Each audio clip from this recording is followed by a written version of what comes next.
Hello students, welcome back to my channel. तो आज हम पढ़ने वाले हैं BA six semester major paper 10 political science का हम चैप्टर 3 पढ़ने वाले हैं। चैप्टर 3 में सारा क्वेश्चन यूनिट 2 से रहने वाला है आपका। तो आज हम सिर्फ और सिर्फ लॉन्ग क्वेश्चन देखने वाले हैं यूनिट 2 का, ठीक है। तो यूनिट 2 का जो शॉर्ट क्वेश्चन होगा वो हम अगले क्लास में देखेंगे। मैं सोच रही थी कि इसी क्लास में लॉन्ग शॉर्ट दोनों कंप्लीट करवा दिया जाए, लेकिन काफ़ी लेट हो चुका है क्योंकि ये पीडीएफ में गड़बड़ हो चुका था। इसी को ठीक करने में काफ़ी लेट हो गया, ठीक। तो अभी और भी क्लास लेना बाकी है इकोनॉमिक्स का, जैसे कि आपको टेलीग्राम पे पता चल ही गया होगा कि आज कौन कौन सा क्लास होगा। तो और भी अभी बहुत सारा क्लास लेना है, तो इसीलिए अभी इसमें सिर्फ आपको लॉन्ग पढ़ाया जा रहा है और बाकी शॉर्ट अगले क्लास में कल ही हम कंप्लीट करेंगे, यानी कल हम यूनिट 2 पूरा कंप्लीट कर लेंगे। तो चलिए क्लास में अंत तक बने रहना है आप सभी को। एक एक क्वेश्चन देखने है, 5 ही क्वेश्चन है इस क्लास में, ठीक। तो ध्यान से देख लेना है और टेलीग्राम में जो बच्चे ज्वाइन नहीं किए वहाँ पे जाके ज्वाइन हो जाना है। सबसे पहला सवाल आपसे पूछा गया है कि what do you know about global economic institution, throw light on their utility, यानी वैश्विक आर्थिक संगठनों के विषय से आप क्या जानते हैं, इनकी उपयोगिता पर प्रकाश डालिए, ठीक है। तो सबसे पहले हम एक मिनट तो सबसे पहले आपको समझना है कि वैश्विक आर्थिक संगठन क्या होते हैं, ग्लोबल इकोनॉमिक इंस्टीट्यूशन क्या होते हैं, ये आपको समझना है। तो मान लीजिए कि दुनिया में बहुत सारे देश हैं, जैसे कि भारत, अमेरिका, चीन, जापान, फ्रांस, ठीक है। बहुत सारे देश हैं, तो हर देश की अपनी अर्थव्यवस्था है, लेकिन आज सभी देश व्यापार, पैसा, निवेश और विकास के मामलों में एक दूसरे से जुड़े हुए हैं, जिसको क्या कहा जाता है, जिसको वैश्वीकरण कहा जाता है, ठीक है।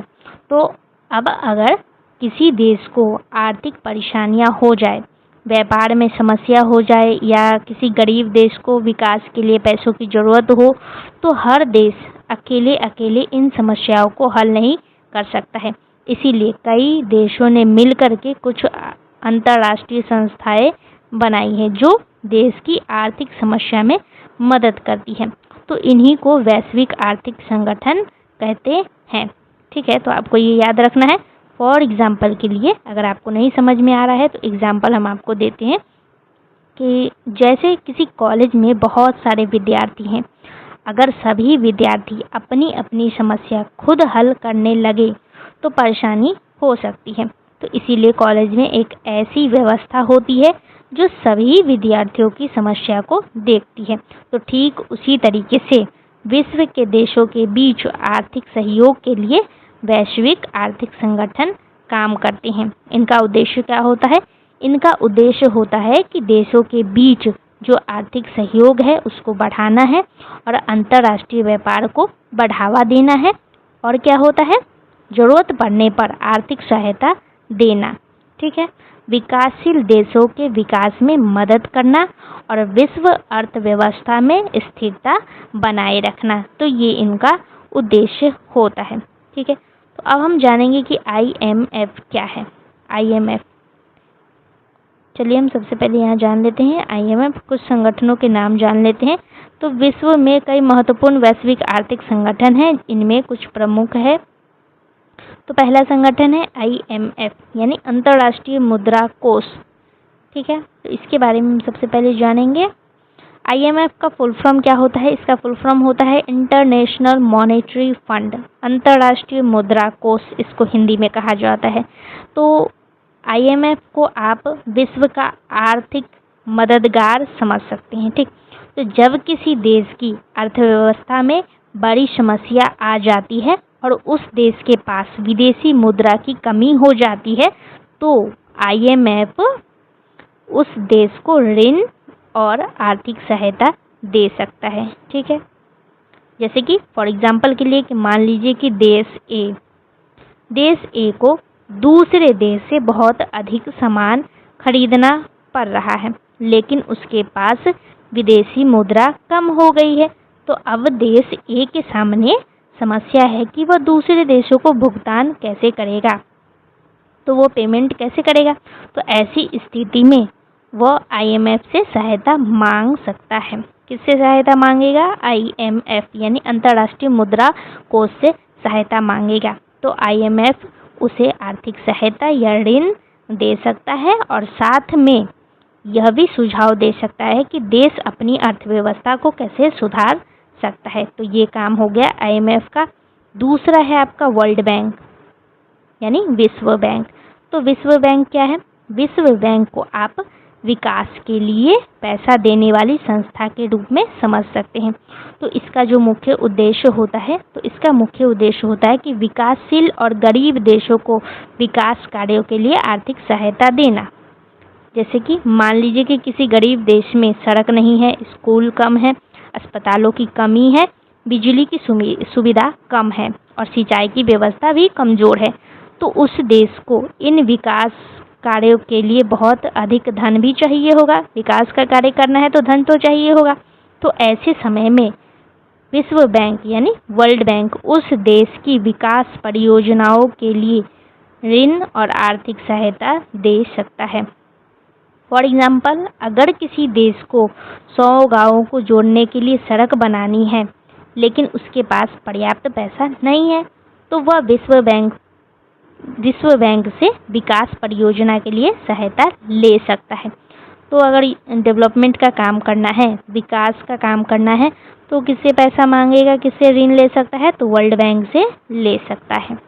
ठीक है, इसी तरीके से आपको एग्जाम में भी एग्जाम्पल देना है। अब हम बात करेंगे WTO यानी वर्ल्ड ट्रेड ऑर्गेनाइजेशन, विश्व व्यापार संगठन की। तो मान लीजिए कि भारत चीन से मोबाइल फ़ोन खरीदता है और भारत चीन को दवाइयाँ बेचता है। ये एग्जाम्पल हम आपको पहले भी दे चुके हैं। यानी दोनों देशों के बीच व्यापार हो रहा है, एक मोबाइल खरीद रहा है, एक दवाई बेच रहा है। तो दोनों देश के बीच क्या हो रहा है? व्यापार हो रहा है।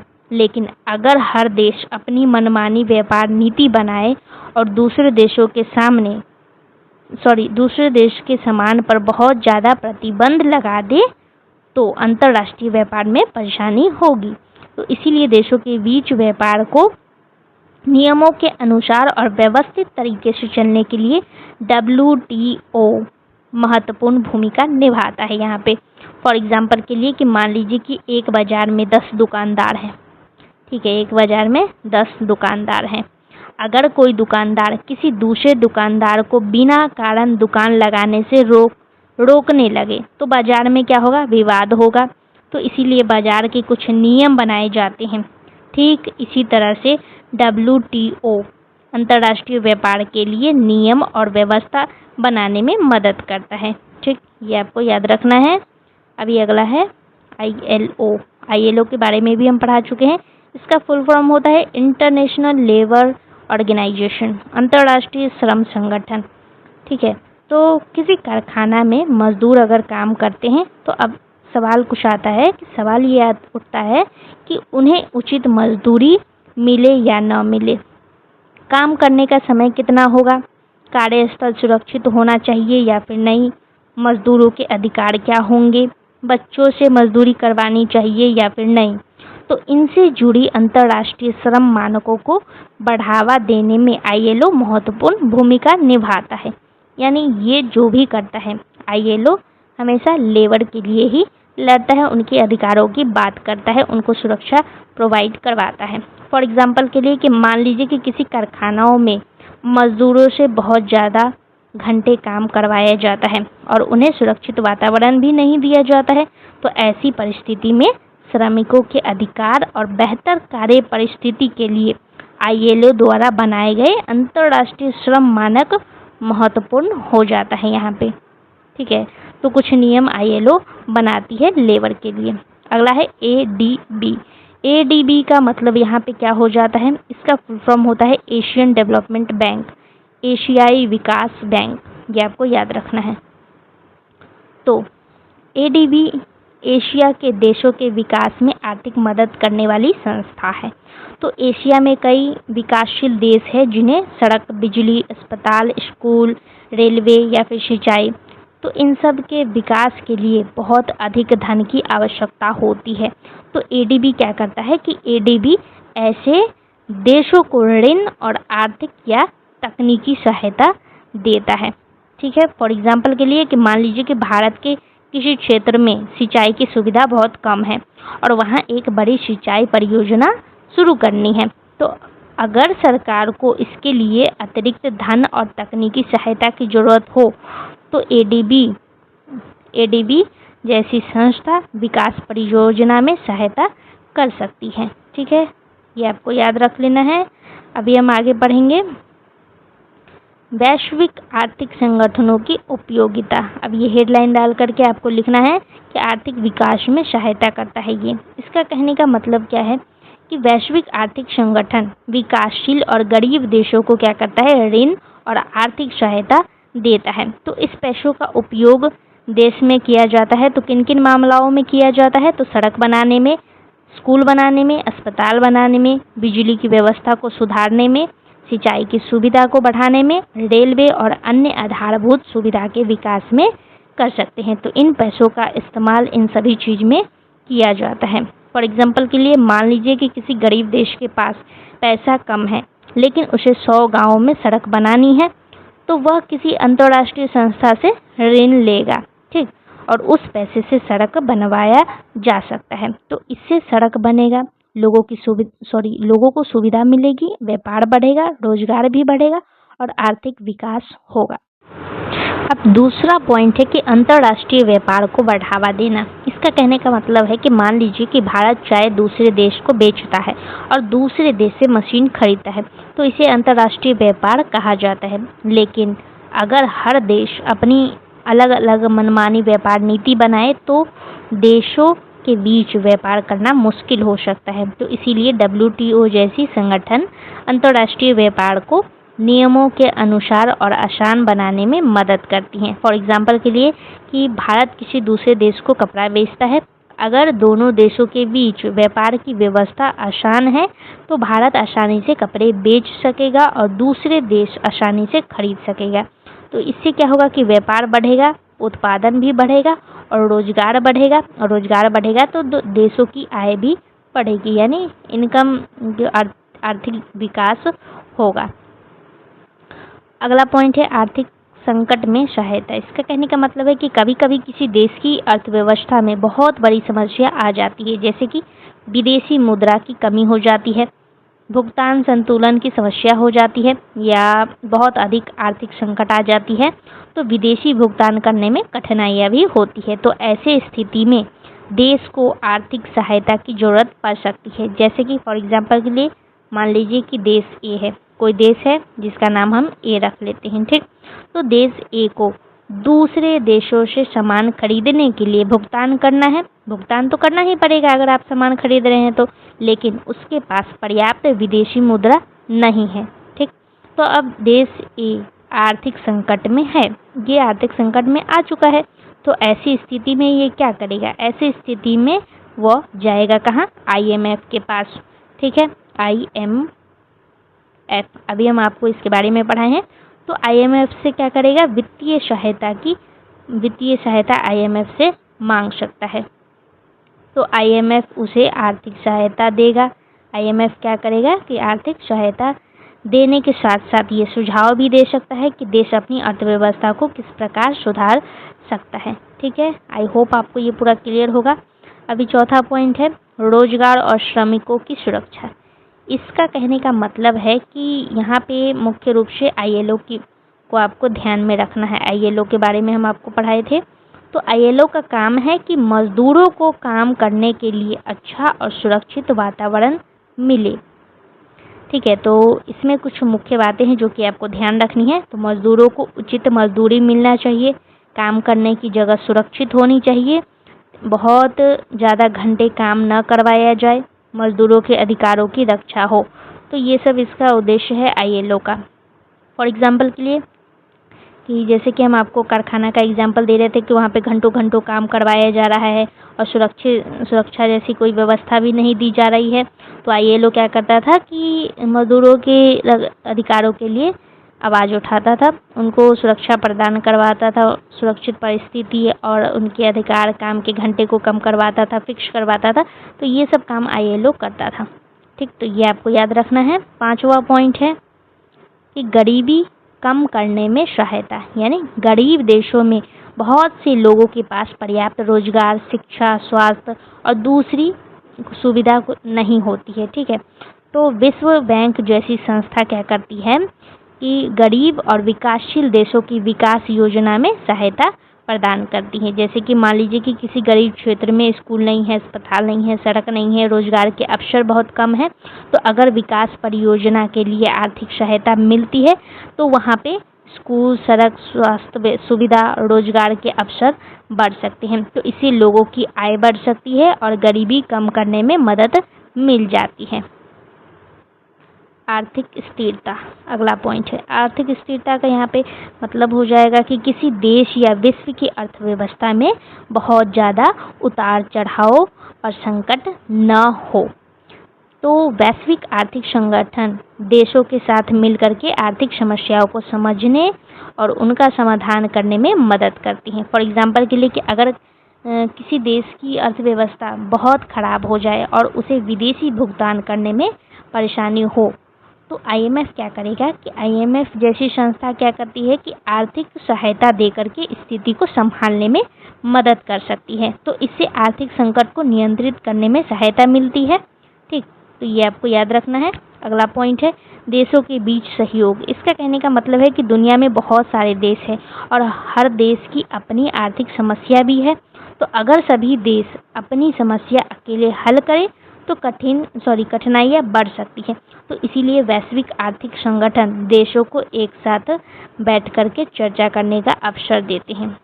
ठीक है, देशों को एक साथ बैठ करके चर्चा करने की अवसर देते हैं। फॉर एग्जांपल के लिए कि मान लीजिए कि कई देशों के बीच व्यापार से जुड़ी समस्या हो गई है। ठीक, तो वे क्या करेंगे कि वे WTO जैसे मंच पर अपनी समस्या रख सकते हैं और बातचीत के माध्यम से समाधान खोजने का प्रयास कर सकते हैं।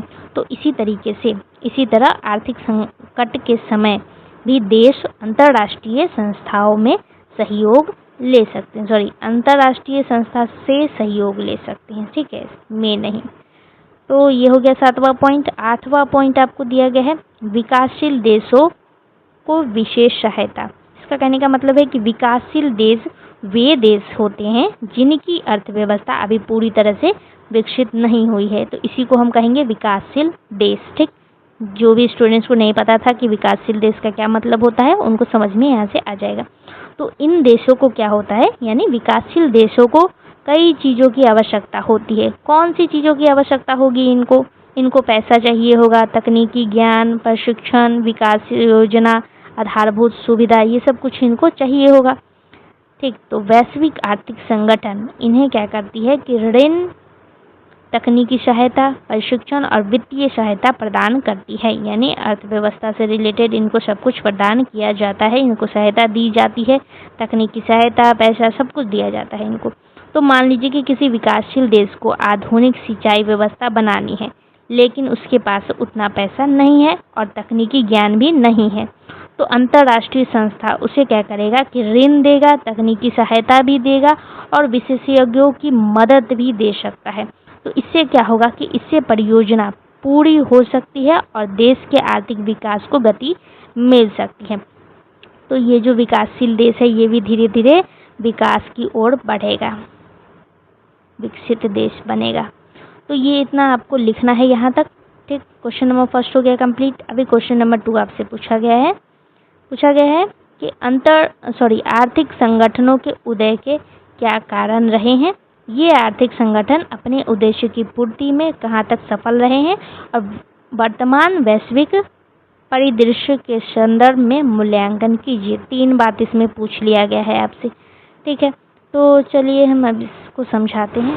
सबसे पहले आपको यहाँ पे समझना है कि आर्थिक संगठन क्या होते हैं। तो आर्थिक संगठन वे अंतर्राष्ट्रीय संस्था है जो विभिन्न देशों के बीच आर्थिक सहयोग, व्यापार, वित्तीय स्थिरता और विकास को बढ़ावा देने का कार्य करती है। इसका सीधा सीधा आसान भाषा में मतलब यही है कि दुनिया में बहुत सारे देश हैं, सभी देशों की अपनी अपनी अर्थव्यवस्था है, लेकिन आज सभी देश एक दूसरे से जुड़े हुए हैं। जैसे कि भारत दूसरे देशों से तेल खरीदता है, भारत दूसरे देशों को दवाइयाँ और कपड़े बेचता है, कई देशों को विकास के लिए ऋण की जरूरत होती है और किसी देश में आर्थिक संकट आने पर दूसरे देशों से सहायता की जरूरत पड़ सकती है। तो इसीलिए देशों ने मिलकर के कुछ अंतर्राष्ट्रीय संस्थाएं बनाई है जो आर्थिक मामलों में देशों की मदद करती है। तो इन्हें हम आर्थिक संगठन कहते हैं। ठीक है, ये आपको याद रखना है आर्थिक संगठन का मतलब। अब सवाल है कि इन आर्थिक संगठनों को बनाने की जरूरत क्यों पड़ी। सभी लोग मिलकर के बना तो देते हैं, लेकिन जरूरत क्यों पड़ी, इसको क्यों बनाया गया, तो एक एक करके आपको यहाँ पे कारण पढ़ना है इसका। आर्थिक संगठनों के उदय के प्रमुख कारण। पहला कारण है विश्व युद्ध का प्रभाव। ठीक, तो पहले आपको समझना है कि विश्व युद्ध से क्या हुआ था। तो सबसे पहले हम बात करेंगे प्रथम विश्व युद्ध की, जो कि 1914 से लेकर के 1918 तक चला था। 1918 तक। ठीक, तो प्रथम विश्व युद्ध और द्वितीय विश्व युद्ध कब हुआ, 1939 से लेकर के 1945 तक। ये डेट आपको याद होना चाहिए। ठीक, ये ध्यान में रखना है। तो प्रथम विश्व युद्ध और द्वितीय विश्व युद्ध ने दुनिया की अर्थव्यवस्था को बहुत नुकसान पहुंचाया था। तो युद्ध के कारण क्या क्या हुआ। युद्ध के कारण बहुत सारे कारखाने नष्ट हो गए, सड़कें रेलवे नष्ट हो गए, व्यापार कम हो गया था, देशों की आर्थिक स्थिरता खराब हो गई थी, बेरोजगारी और गरीबी भी बढ़ गई और कई देशों पर बहुत अधिक आर्थिक बोझ भी पड़ गया था। ठीक, तो अब युद्ध खत्म होने के बाद देशों के सामने बहुत बड़ी समस्या थी। क्या थी कि हम अपनी अर्थव्यवस्था को दोबारा कैसे खड़ा करेंगे, तो ये समस्या थी। तो इसके लिए अकेला देश सब कुछ नहीं कर सकता था, तो देशों को एक दूसरे की मदद और सहयोग की ज़रूरत थी। फॉर एग्जांपल के लिए कि मान लीजिए कि एक गांव में बहुत तेज बाढ़ आ गई और गांव के कई घर टूट गए। अब अगर हर परिवार अकेले अकेले अपना घर बनाने लगे तो बहुत समय लगेगा, लेकिन अगर गांव के सभी लोग मिलकर के एक दूसरे की मदद करें तो गांव जल्दी दोबारा खड़ा हो सकता है। तो ठीक इसी तरीके से विश्व युद्ध के बाद देशों को एक दूसरे की आर्थिक मदद और सहयोग की जरूरत पड़ी। तो इसी आवश्यकता के कारण अंतर्राष्ट्रीय आर्थिक संस्थाओं के निर्माण का रास्ता तैयार हुआ था। ठीक, जैसे कि फॉर एग्जांपल के लिए कि 1944 में, ठीक है, 1944 में ब्रिटेन वुड्स सम्मेलन हुआ था। ठीक है, वुड्स सम्मेलन हुआ जिसके परिणाम स्वरूप IMF और वर्ल्ड बैंक जैसी संस्थाओं की स्थापना हुई थी। तो इन्हीं की वजह से क्या हुआ कि इनकी स्थापना हुई। तो इनका उद्देश्य था कि आर्थिक सहयोग को बढ़ाना है और आर्थिक स्थिरता भी लाना है और विकास में सहायता करना है। तो IMF और विश्व बैंक की स्थापना हुई थी इन्हीं सब कारणों की वजह से। अब अगला है आर्थिक संकट को रोकना। आर्थिक संकट को रोकना का क्या मतलब है। तो जब किसी देश की अर्थव्यवस्था बहुत खराब हो जाती है, जैसे कि लोगों के पास रोजगार नहीं रहता है, कंपनियां बंद होने लगती है, उत्पादन कम हो जाता है, लोगों की आय घट जाती है, गरीबी और बेरोजगारी बढ़ जाती है, तो इसे आर्थिक संकट कहा जाता है।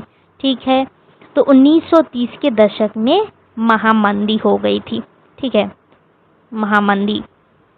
तो 1930 के दशक में विश्व में बहुत बड़ी आर्थिक मंदी आई, जिसे महामंदी कहा जाता है, यानी ग्रेट डिप्रेशन कहा जाता है। इंग्लिश में ग्रेट डिप्रेशन और हिंदी में महामंदी।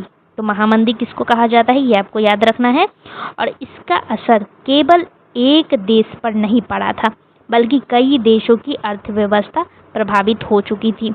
तो इससे क्या सीखने को मिला, इससे क्या सीख मिली, तो देशों को समझ आया कि अगर एक देश में बड़ी आर्थिक समस्या आती है तो उसका असर दूसरे देशों पर भी पड़ सकता है। तो इसीलिए आर्थिक समस्याओं का समाधान करने के लिए देशों को आपस में सहयोग करना जरूरी है। जैसे कि फॉर एग्जांपल के लिए कि एक दुकान में आर्थिक समस्या आ गई और दुकान बंद हो गई। ठीक, तो अगर वह दुकान अकेली है तो समस्या केवल दुकानदार तक सीमित रह सकती है, लेकिन अगर एक बड़े बाजार की कई दुकानें बंद होने लगे तो दुकानदारों की आय घटेगी। तो इससे क्या होगा कि कर्मचारियों की नौकरी जाएगी। तो इससे क्या होगा कि लोगों की खरीदारी भी कम हो जाएगी और दूसरे दुकानों पर असर भी पड़ेगा, यानी एक ही समस्या दूसरे तक पहुंच सकती है।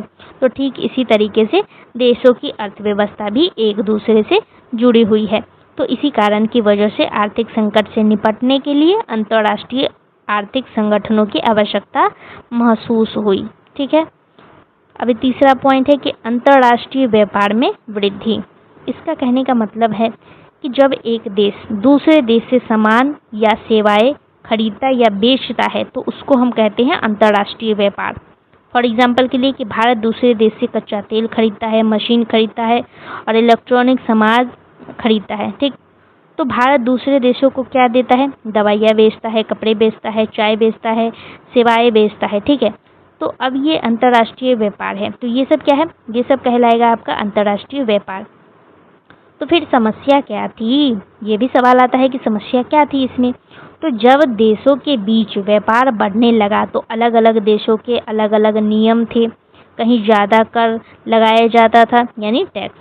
ठीक है, तो कहीं आयात पर रोक थी, तो कहीं दूसरे देशों के सामान पर प्रतिबंध लगाए जाते थे।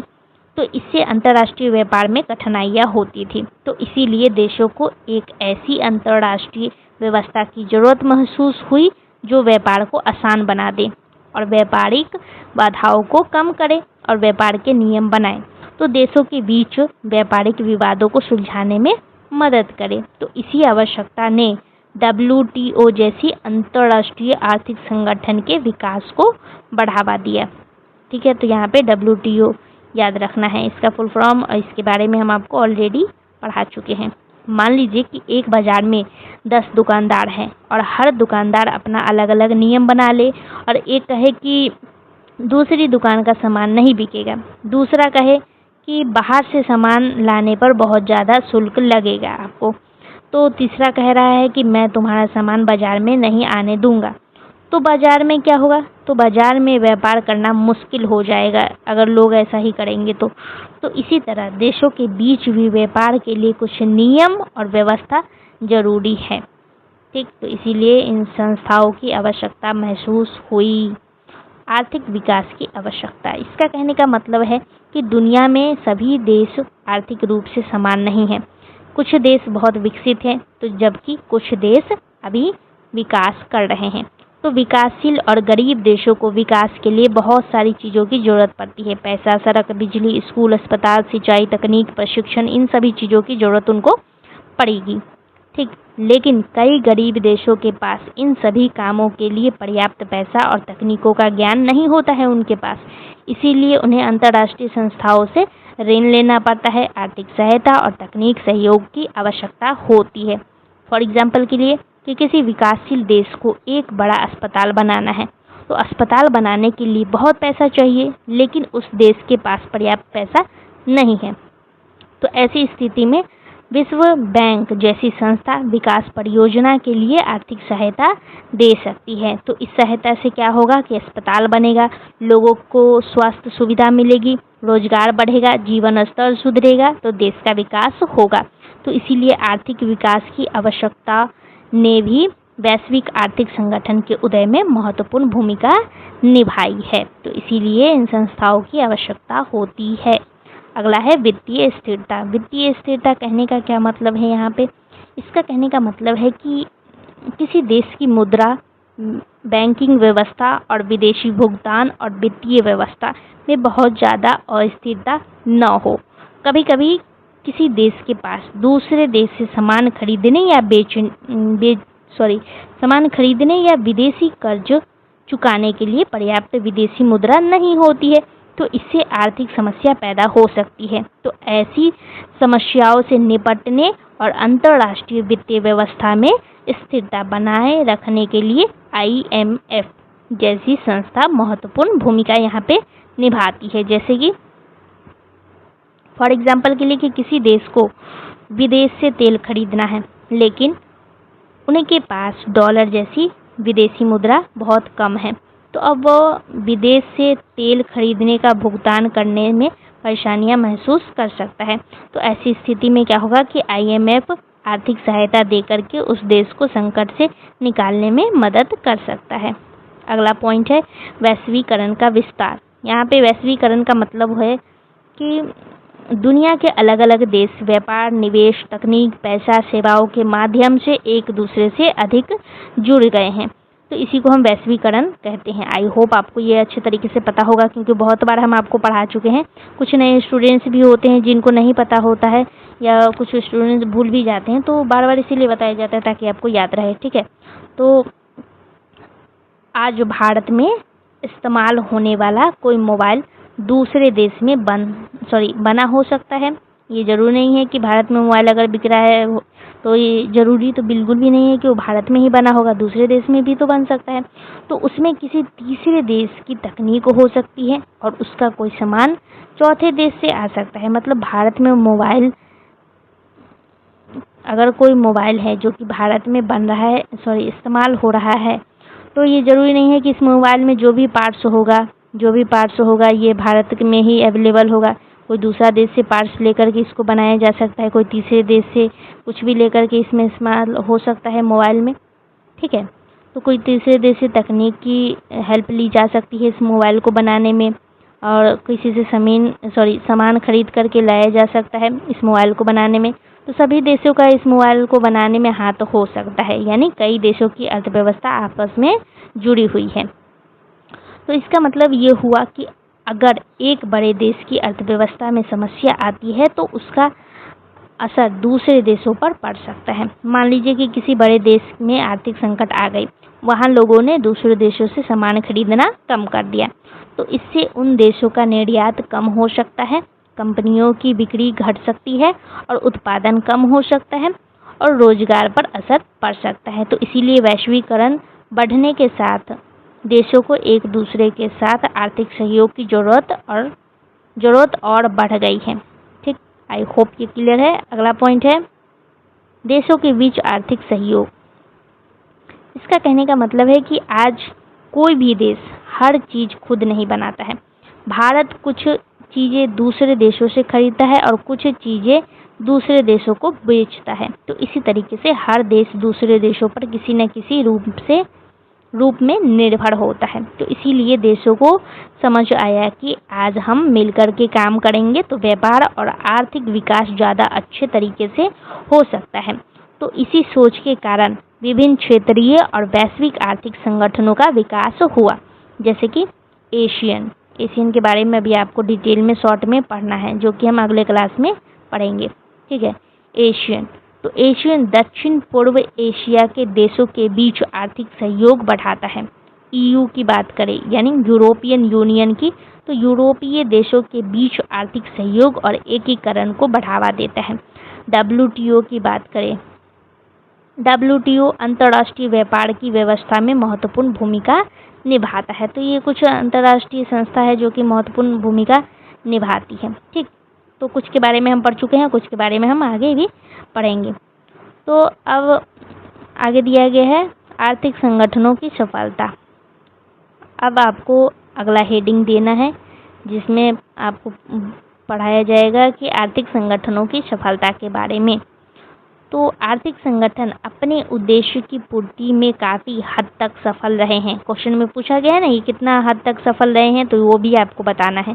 तो आर्थिक संगठनों अपने उद्देश्य की पूर्ति में काफ़ी हद तक सफल रहे हैं, जिसमें पहला पॉइंट आपको लिखना है कि आर्थिक सहायता। इसका कहने का मतलब है कि IMF, world bank, WTO, ADB संगठनों ने अपने बनाए गए उद्देश्यों को काफ़ी हद तक पूरा भी किया है, लेकिन काफ़ी हद तक का मतलब ये नहीं है कि 100% सफल रहे हैं। उन्होंने बहुत से काम किए हैं, लेकिन अभी भी कुछ समस्या बनी हुई है। तो पहला समस्या है आपका आर्थिक सहायता में सफलता।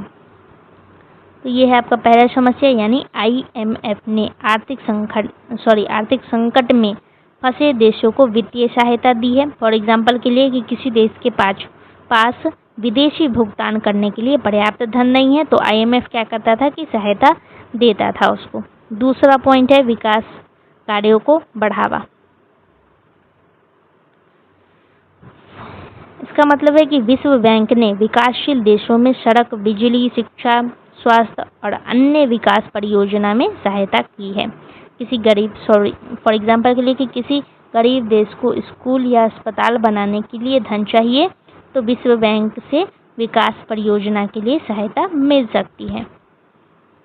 अगला पॉइंट अंतर्राष्ट्रीय व्यापार को बढ़ावा। इसका कहने का मतलब है कि WTO ने अंतर्राष्ट्रीय व्यापार के लिए नियम और व्यवस्था विकसित करने में महत्वपूर्ण भूमिका निभाई है। अलग अलग देशों के बीच जो व्यापार को आसान बनाना था, तो उसमें WTO का बहुत बड़ा हाथ है। अगला है आर्थिक सहयोग में वृद्धि, यानी इसका कहने का मतलब है कि इन संगठनों ने अलग अलग देशों को एक मंच दिया है जहां वे आर्थिक समस्या पर बातचीत कर सकते हैं। गरीबी कम करने में योगदान, इसका कहने का मतलब क्या है? इसका मतलब है कि वैश्विक आर्थिक संगठनों का एक महत्वपूर्ण उद्देश्य गरीबी कम करना और लोगों का जीवन स्तर सुधारना भी है। तो विश्व बैंक जैसी संस्था विकासशील देशों में अलग अलग विकास योजनाओं के लिए सहायता देती है, जैसे कि गरीब लोगों के लिए रोजगार के अवसर बढ़ाना, शिक्षा की सुविधा बढ़ाना, स्वास्थ्य सुविधा सुधारना, ग्रामीण क्षेत्रों का विकास करना और कृषि को बढ़ावा देना, सड़क और बिजली जैसी सुविधा भी उपलब्ध करवाना। तो इन सभी चीज़ों में ये हमारी मदद करते हैं। अब अगला टॉपिक है आर्थिक संगठनों की सीमा और असफलता के बारे में भी आपको जाना है। हालांकि इन संगठनों की उपलब्धियां महत्वपूर्ण हैं, लेकिन वे पूरी तरह सफल नहीं रहे हैं। जैसे कि हम आपको पहले ही बताएं कि अब तक हम पढ़ चुके हैं इन संगठनों ने क्या क्या अच्छा काम किया, लेकिन क्या ये संगठन 100% सफल हैं? तो नहीं, ये 100% सफल नहीं हुए। इनकी कुछ सीमाएं भी हैं और इन्हीं को आर्थिक संगठनों की सीमा और असफलता कहा भी जाता है। जैसे कि पहला पॉइंट दिया गया कि विकसित देशों का प्रभाव, इसका कहने का मतलब है कि विकसित देश कौन कौन से विकसित देश है। फॉर एग्जांपल के लिए अमेरिका, जापान, जर्मनी, इन सभी ये सब जो देश है ये सब विकसित देश हैं। ये आर्थिक रूप से मजबूत हैं, जबकि विकासशील देश की अगर हम बात करें तो विकासशील देश आर्थिक रूप से अपेक्षाकृत कमज़ोर हैं, यानी ये कमज़ोर हैं आर्थिक रूप से। तो IMF और वर्ल्ड बैंक जैसी संस्था में देशों की भागीदारी होती है, लेकिन इन संस्थाओं में विकसित देशों का प्रभाव अधिक होने की आलोचना की जाती है। ऐसा क्यों है? क्योंकि इन संस्थाओं में देशों की आर्थिक हिस्सेदारी और मतदान शक्ति का महत्व होता है। तो आर्थिक रूप से बड़े देशों का योगदान अधिक होने के कारण उनका प्रभाव भी अधिक हो सकता है। जैसे कि फॉर एग्जांपल के लिए कि मान लीजिए कि किसी कक्षा में 10 विद्यार्थी हैं, ठीक है, किसी क्लास में 10 स्टूडेंट्स हैं, तो एक स्टूडेंट कक्षा में बहुत सारे काम के लिए अधिक योगदान देता है और बाकी विद्यार्थी कम योगदान देते हैं। तो अब अगर किसी निर्णय में योगदान के आधार पर ज़्यादा प्रभाव मिलता है तो उस विद्यार्थी की बात का प्रभाव अधिक हो सकता है।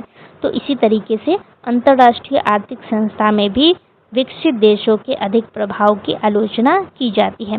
तो फिर अब सवाल आता है कि समस्या क्या है? तो समस्या ये है कि विकासशील देशों का कहना है कि हमारी समस्या अलग है, इसीलिए हमें निर्णय लेने की अधिक प्रभाव और प्रतिनिधित्व मिलना चाहिए। तो ये समस्या यहाँ पे देखा गया है।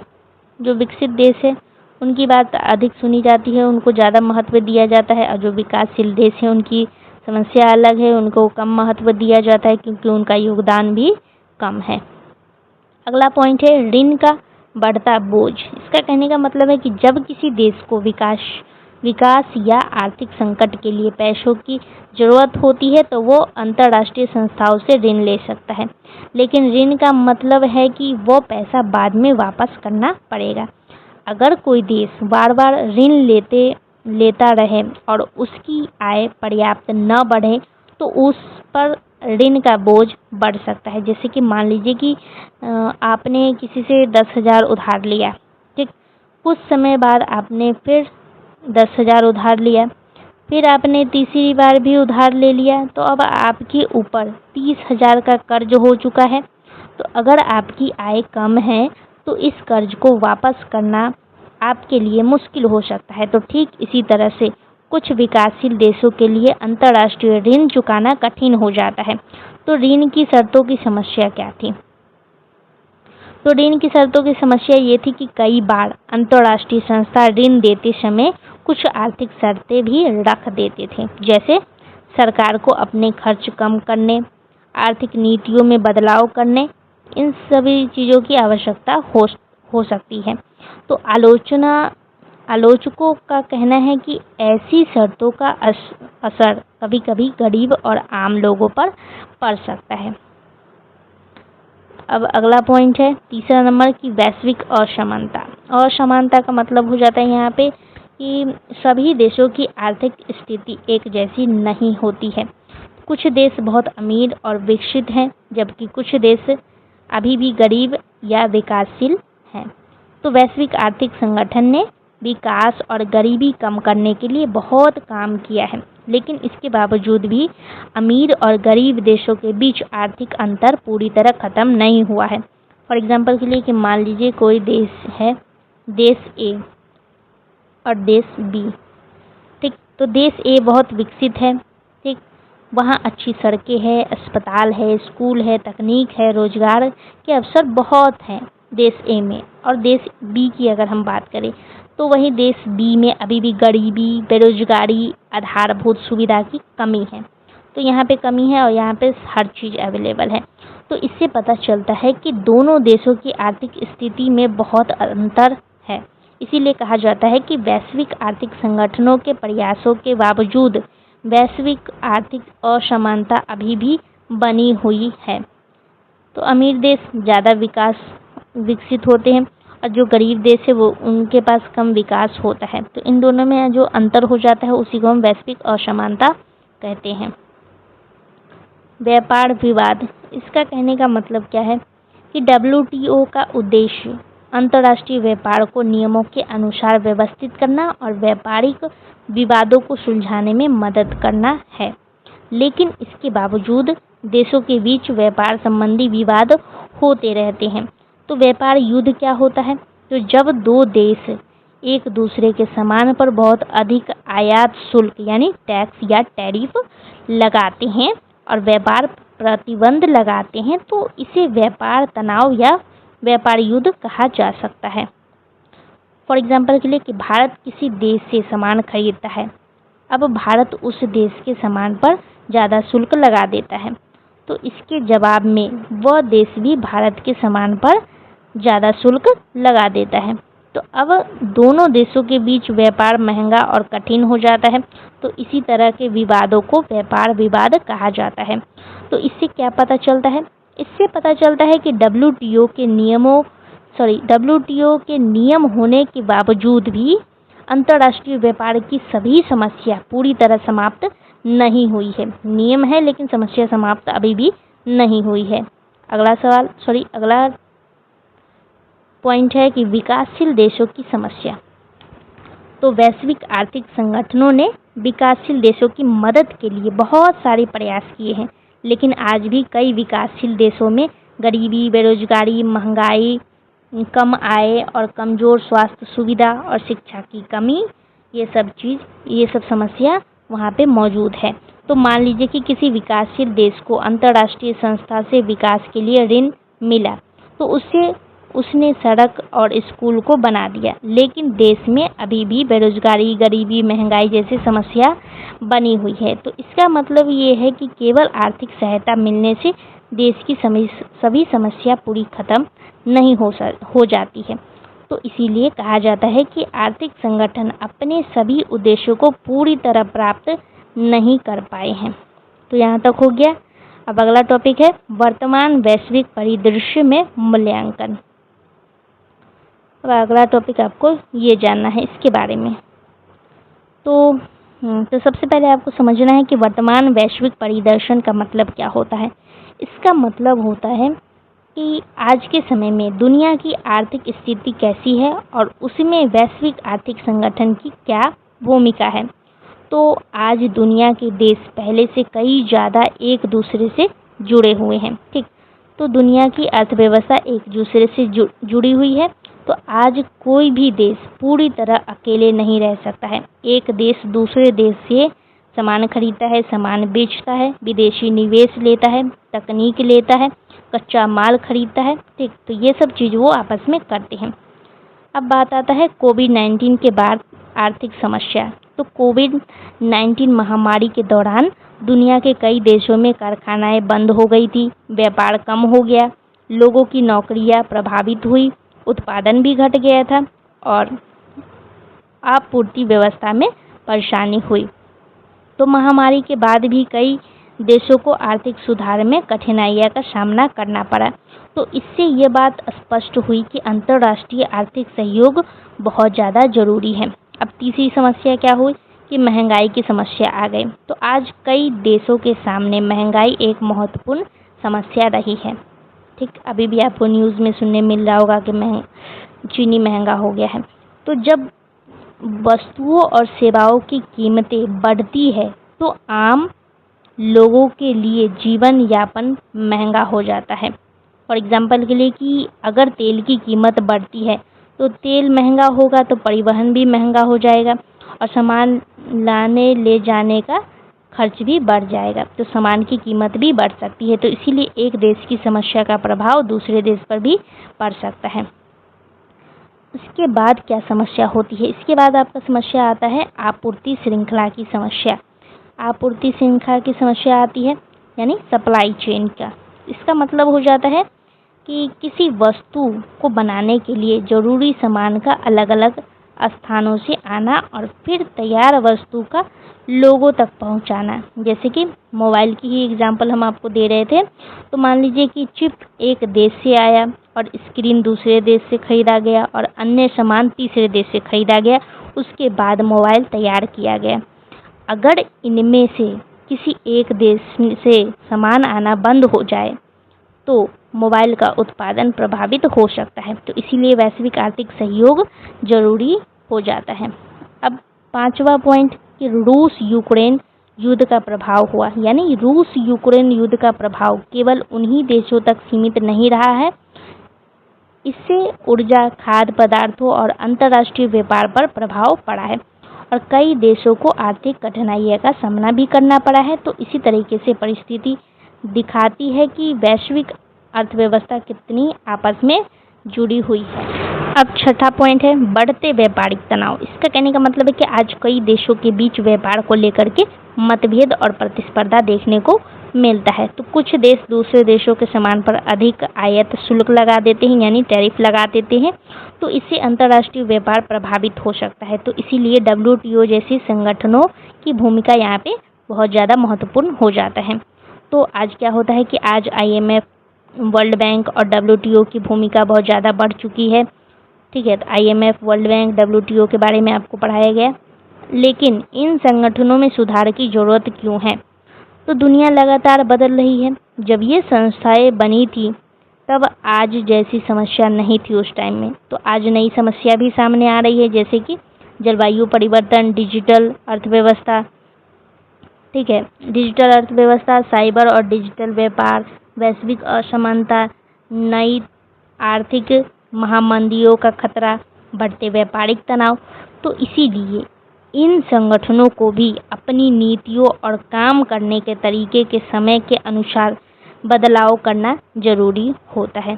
ठीक है, तो विकासशील देशों को अधिक भागीदारी क्यों चाहिए, ये भी सवाल है।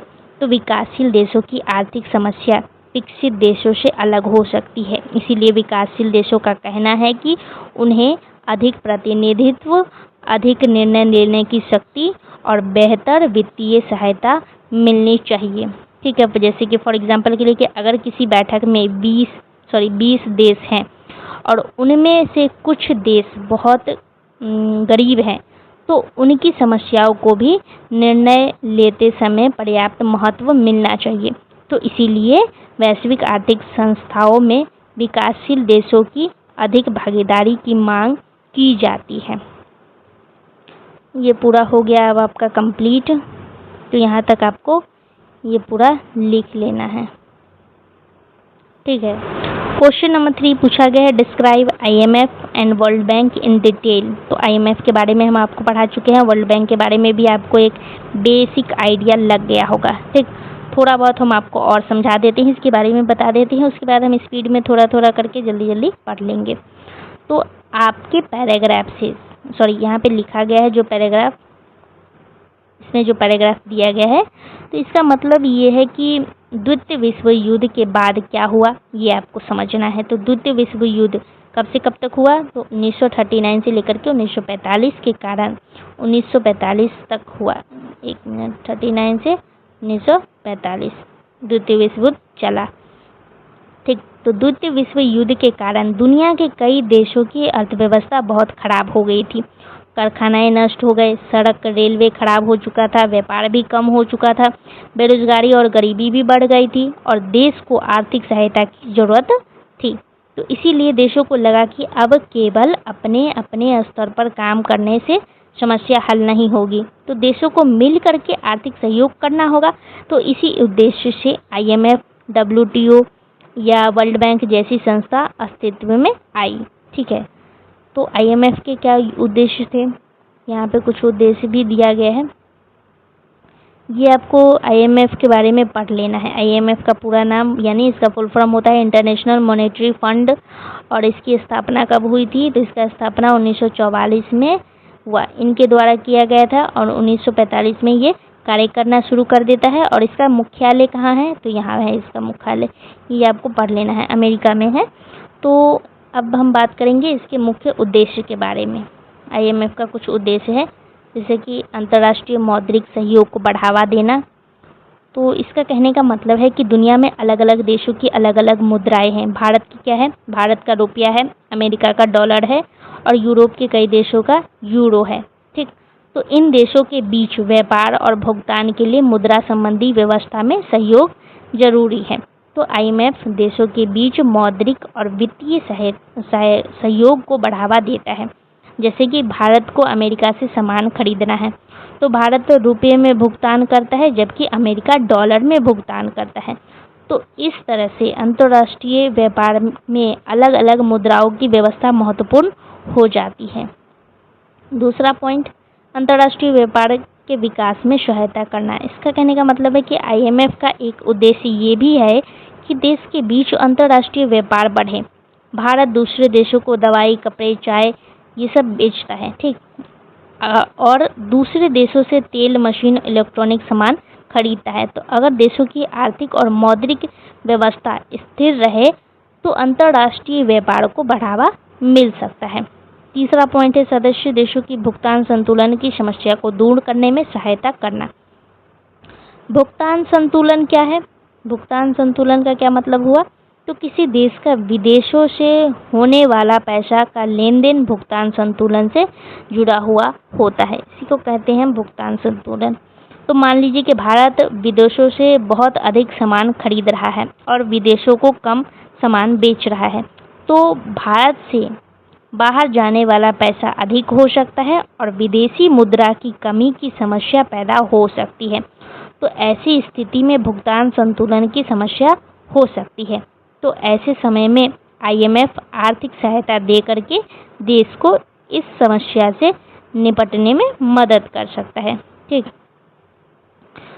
अब अगला पॉइंट है विदेशी मुद्रा विनिमय में स्थिरता बनाए रखना। इसका कहने का मतलब क्या है, विदेशी मुद्रा विनिमय का क्या मतलब होता है, इसका मतलब होता है कि एक देश की मुद्रा को दूसरे देश की मुद्रा में बदलना। जैसे कि भारत का रुपया है तो रुपया को हम डॉलर में बदल सकते हैं और इसे हम भुगतान कर सकते हैं। तो अंतर्राष्ट्रीय व्यापार के लिए अलग अलग देशों की मुद्राओं का विनिमय होता है।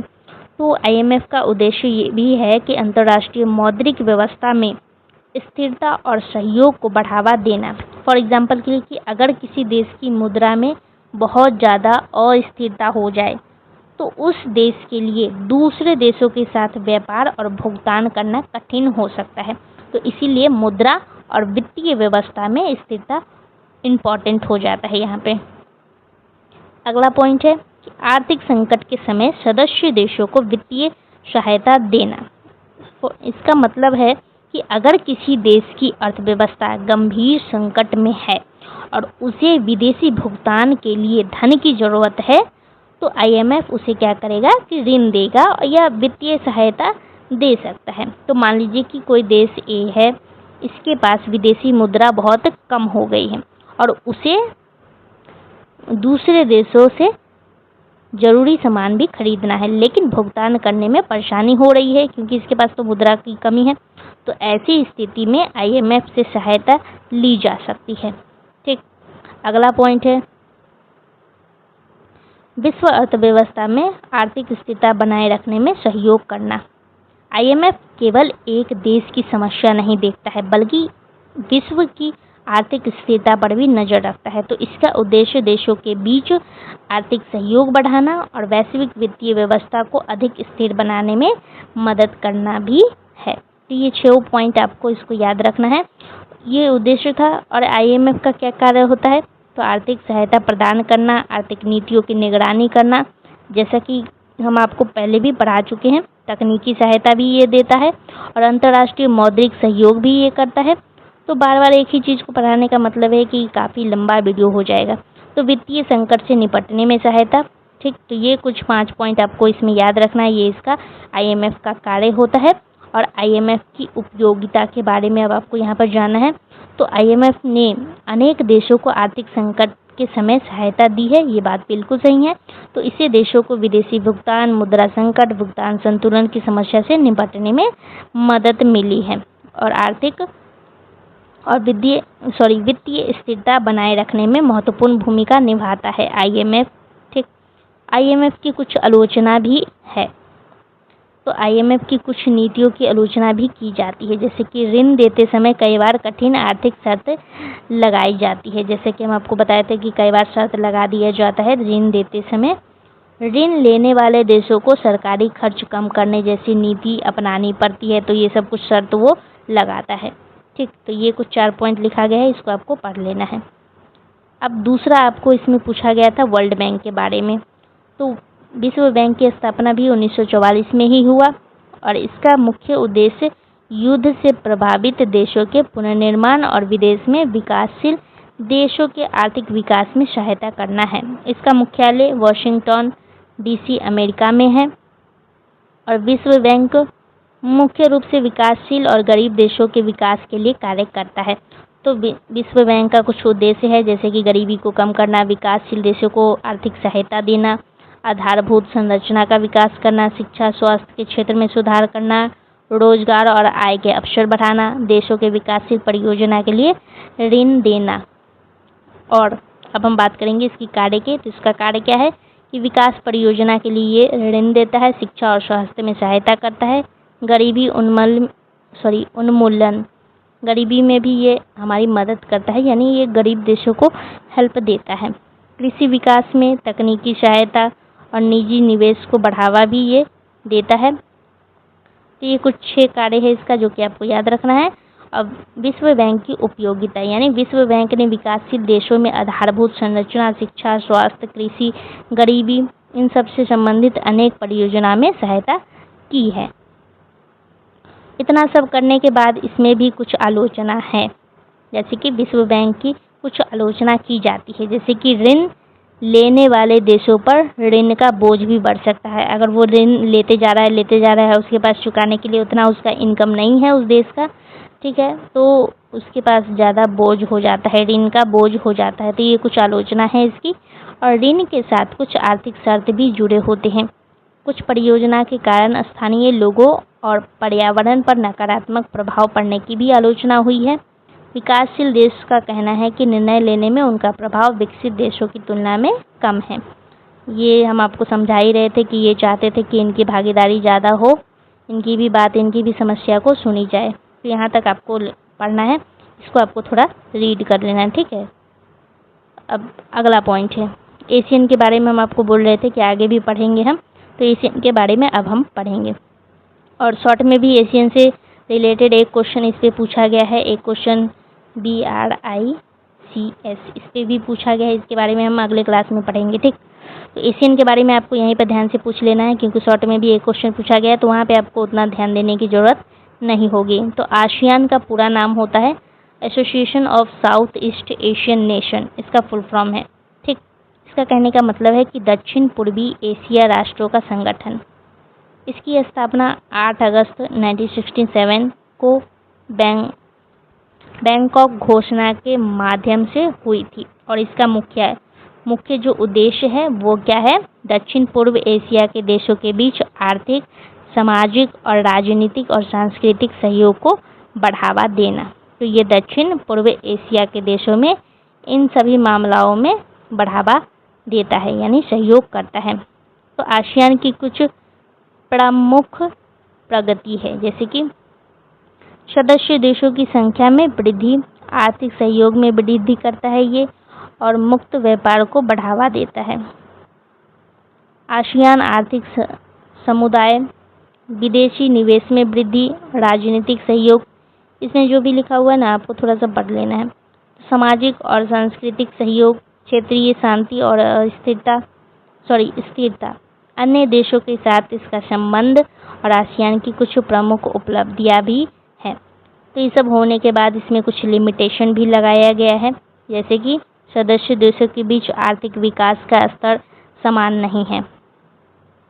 कुछ देश ज़्यादा अमीर है, कुछ देश गरीब है।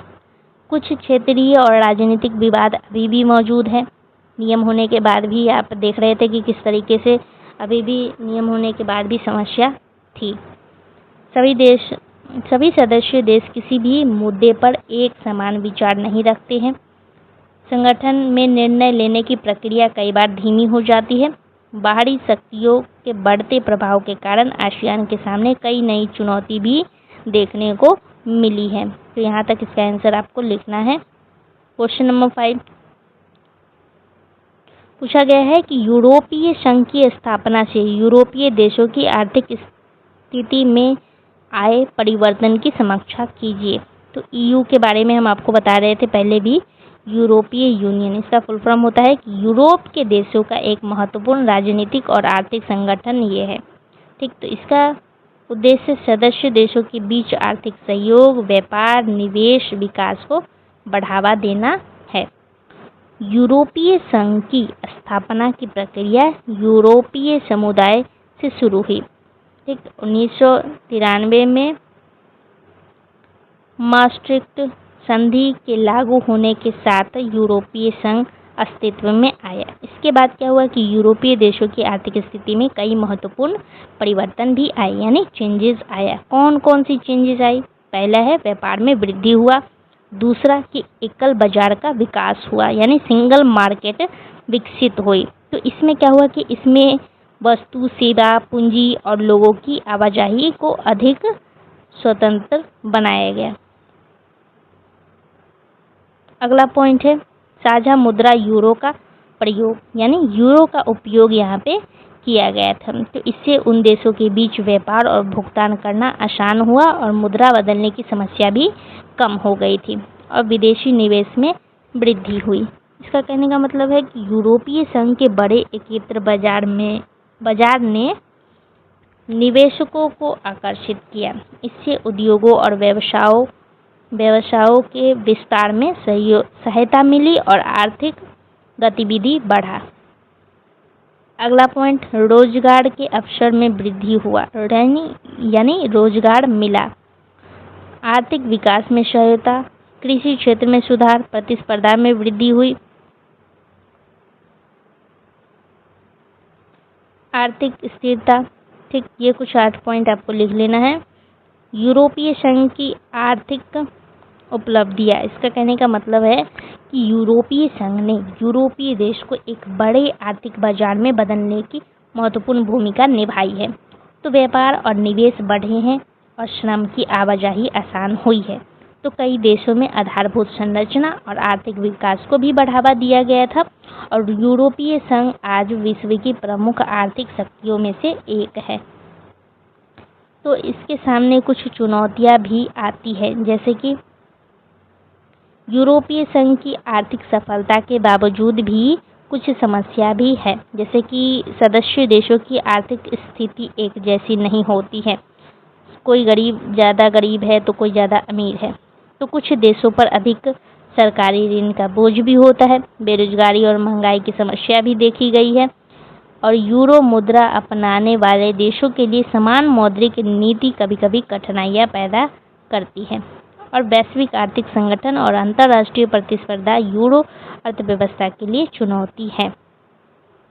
तो ये सब कुछ चुनौतियाँ देखने को मिलती है। यहाँ पर आपको यहाँ तक इसका आंसर लिख लेना है क्वेश्चन नंबर 5 का। तो क्वेश्चन जितना भी लॉन्ग क्वेश्चन था वो पूरा कंप्लीट हो चुका है। ठीक, लॉन्ग क्वेश्चन हम सारा यूनिट 2 का पढ़ चुके हैं।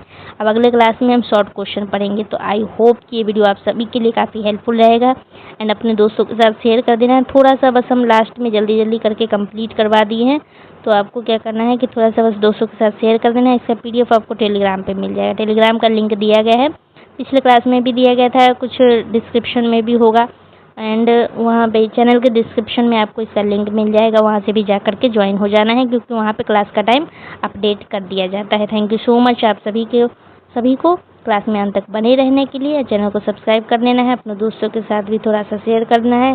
क्लास कैसा लगा कमेंट में ज़रूर बता देना है।